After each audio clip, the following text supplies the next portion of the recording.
আজই ডাউনলোড করুন আর এনজয় করুন আপনার পছন্দের শো। এটা আমার ঘর, আমার সংসার। দেখ, তুই যখন আবার নতুন করে সংসার করবি তখন তুই নিজের মতো করে তোর ঘর সাজাবি, কেউ তোকে আটকাবে না। তুই কি ফিল করছিস? এই যে এতদিনের একটা গ্যাপ, তারপর আবার বিয়েটা রিনিউ করা, এই সব মিলেমিশেই জানতে চাইছি। এটাই তাহলে আমাকে এখানে নিয়ে আসার এজেন্ডা? বলতে পারিস কিছুটা সেটাই। কেন? এই সামান্য ব্যাপারের জন্য এত ঘটা করার কি দরকার ছিল?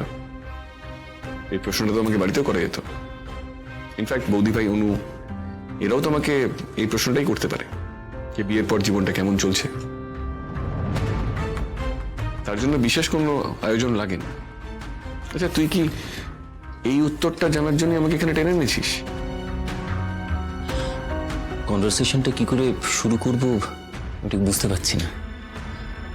যাই হোক, আমি বরং সোজা কথাটা সোজাভাবেই বলি। দেখ কৃষ্ণ, তুই যখন পুরনো অতীতটা ভুলে আর কি আবার বনলতার সঙ্গে তোর লাইফটা এগিয়ে নিয়ে যাওয়ার ডিসিশন নিয়েছিস, তো দাদা ভাই, তো ফুলিয়ে ফাঁপিয়ে কথা বলার দরকার নেই। আমি বুঝতে পারছি তুই কি বলতে চাইছিস। বনলতার সঙ্গে আমার সম্পর্কটা এগোচ্ছে না পিছোচ্ছে আমি সেটা জানি না। বোধহয় আমরা কোথাও পৌঁছচ্ছি না।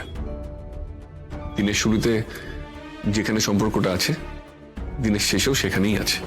কেন বলতো ভাই? এরকমটা তো হওয়ার কথা নয়। তোরা যখন দুজনেই মিলে তোদের এই জার্নিটাকে আবার নতুন করে শুরু করার কথা ভেবেছিস, তখন থেমে যাওয়ার কথা আসছে কোত্থেকে? দাদা ভাই, যেটা আমি করেছি সেটাকে জার্নি শুরু করা বলে না। আমি আমার জীবনের সঙ্গে একটা কম্প্রোমাইজ করেছি। একটা সিচুয়েশনে দাঁড়িয়ে গোটা পরিস্থিতি আরো তিক্ত না করার জন্য, আরো কিছু আনওয়ান্টেড ব্যাপার এড়িয়ে যাওয়ার জন্য আমি কম্প্রোমাইজটা করেছি, আপোষ করেছি আমি। ব্যাস, দ্যাটস অল। দেখো, এত দাম দিয়ে যে জিনিসগুলো কিনলে সব ফেরত দিতে হবে। আমি তোমাকে বলেছিলাম বনলতা দিদি, এই রঙের জিনিস ওর পছন্দ হবে না, শুনলে না তো আমার কথা। এবার দেখো মজা। আরে আমি যে রঙগুলো কিনতে বলেছিলাম সেই রঙগুলো কিনলে না এমনটা হতো না। আরে বাবা লাজু, তুই এত কেন মাথা খারাপ করছিস? আমার তো থাম না। সবকিছু আগে থেকে প্রেডিক্ট করা যায় না, কার কি পছন্দ কার কি অপছন্দ। আর আমারও তো নিজস্ব একটা পছন্দ বলে জিনিস আছে নাকি। চ, তোর ওইখানে তোমরা এসে গেছো? তাহলে এবার আমি বাড়ি যাই। বাড়ি যাই মানে? বাড়িতে আর কেউ নেই, তুমি বাড়ি ভাড়া দিচ্ছিলে? দিচ্ছিলই তো, এখন বাড়িতে কে থাকবে? বনলতা দিদি, তোমার দেখছি কিচ্ছুই মনে থাকে নে। আরে সবাই টাম্মিকে নিয়ে ওই আত্মীয়র বাড়িতে গেল তো, কোন মুখে ভাতে নেমন্তন্ন আছে। আজই তো নেমন্তন্ন, কাল তোমাকে বললো তো। ও রাইট, দেখেছিস একদম মাথা থেকে বেরিয়ে গেছিল আমার। আচ্ছা, ওদের তো যাওয়ার কথা ছিল, কিন্তু অনুভব আর ওর দাদা, ওরা কোথায়? ওদের তো যাওয়ার কথা ছিল না? তারাও তো বেরোলো। দাদা বললো দুপুরে সবাই যখন বাইরে লাঞ্চ করছে, তাহলে আমরাই বা বাড়িতে খাবো কেন? দেখেছিস লাজু, আমরা আগে জানলে ওদের সঙ্গে মিট করে নিতাম। আমরা এবার শুধু শুধু বাড়িতে খাবো কেন? চ।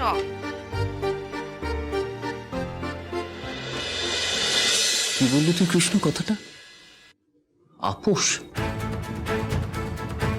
তুই বনলতার সঙ্গে আপোষ করেছিস?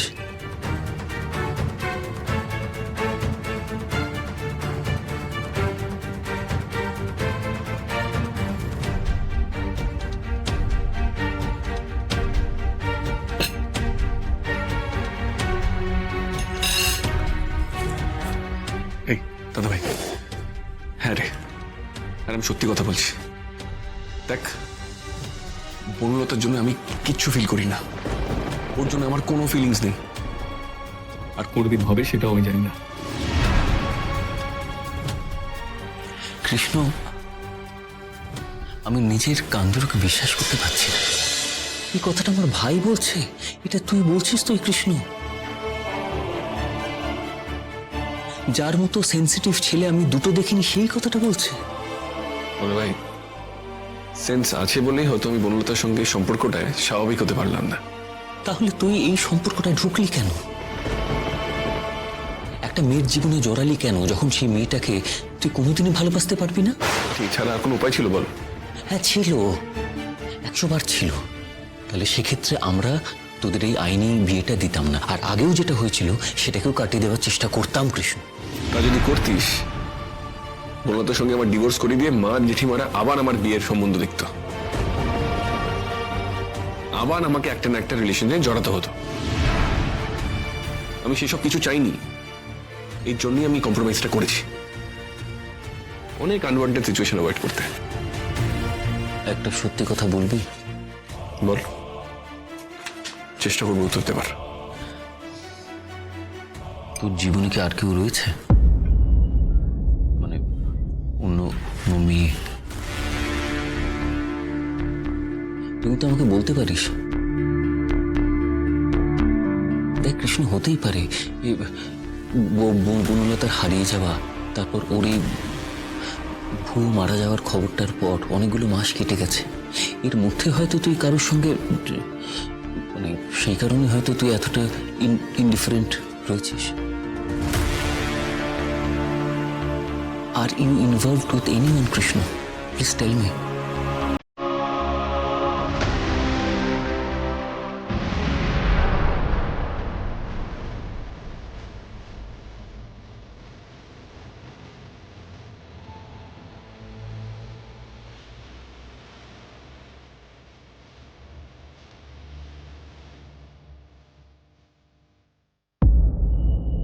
না,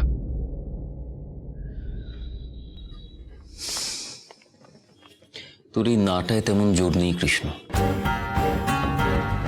তুই কিন্তু আমাকে তোর মনের কথাটা বলতে পারিস ভরসা করে। সত্যি কি তোর মনে অন্য কেউ রয়েছে?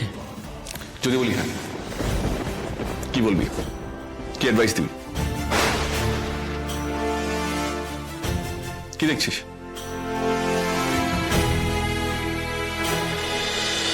বনলতা দিদি, এখনো কিন্তু সময় আছে, সব গিয়ে পাল্টে আনি। যাই, আরেকবার যাই। লাজু, তুই তো এক কথা বলে বলে আমার কানের বোকা বের করে দিচ্ছিস। এত ঘ্যান ঘ্যান করছিস কেন? এটা তো আমারও ঘর, আমারও বাড়ি, আমি সাজাবো না? তাহলে আমাকে শুধু শুধু সঙ্গে করে কেন নিয়ে গেলে, যদি তুমি আমার কথাই শুনবে না? লাজু, আমি কিন্তু তোমার পছন্দ মতো আমার ঘর সাজাবো না। এটা আমার ঘর, আমার সংসার। দেখ, তুই যখন আবার নতুন করে সংসার করবি, তখন তুই নিজের মতো করে তোর ঘর সাজাবি, কেউ তোকে আটকাবে না। কিন্তু প্লিজ এটা নিয়ে আর কথা বাড়াস না, ভালো লাগছে না। আর একটা কথা তোকে আমি ক্লিয়ারলি বলে দিই, আমি কিন্তু তোকে অনুভবের পছন্দ জানার জন্য নিয়ে যাইনি। আমাকে অনুভব বললো যে তোর নাকি একদম বেরোনো হয় না, একদম ঘুরতে যাস না তুই, তাই তো? সেই জন্য আমি তোকে নিয়ে গেছি। That's it.